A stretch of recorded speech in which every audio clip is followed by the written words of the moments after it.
This segment brought to you by Kansas Grain Sorghum, growers working together.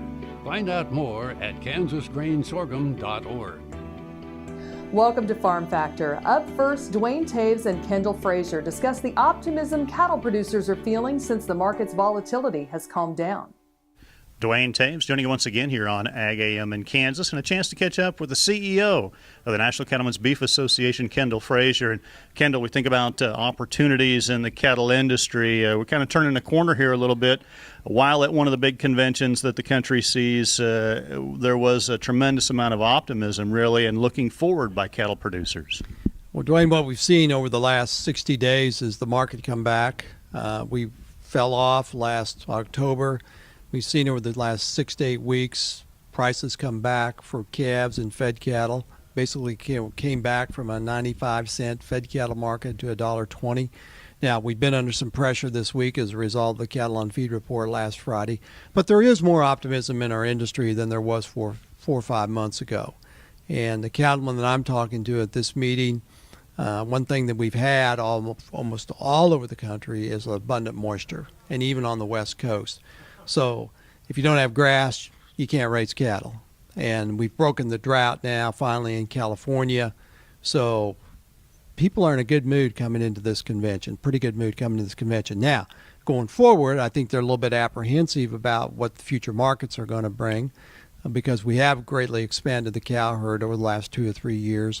We're going to have a lot of protein on the market in 2017, 2018. We're going to have a lot of pork, poultry, and beef on the market. So there's some apprehension about how we're going to get that all sold, whether it's overseas or in the domestic market. We think about those opportunities. You referenced that cow herd growth. Not only that, but a younger cow herd than maybe what we typically have because of heifer retention a couple of years ago. We did, and as we went through the drought liquidation, the ranchers obviously sold their poorest performing cows first. So we have greatly improved the genetics of the cow herd as we brought back these heifers and new heifers and retained them and raised replacement females. In fact, we're producing a better quality product today than we've ever done before. We're producing, 75% choice and prime product now.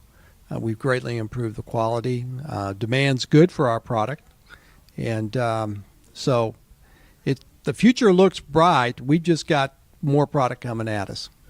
We think about the majority of the industry, certainly different for cow-calf producers needing that price elevation.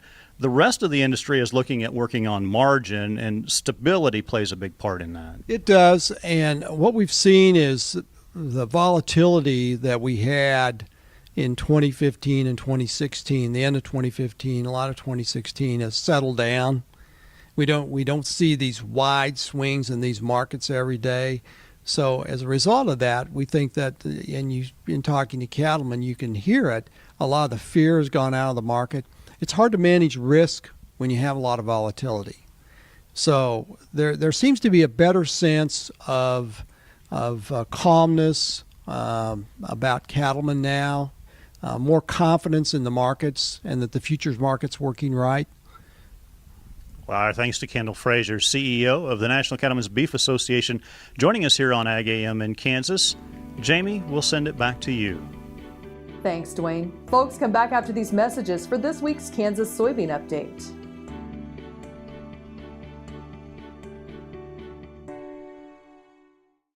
Valley Vet Supply is devoted to providing information and professional quality products at reasonable prices. Valley Vet Supply.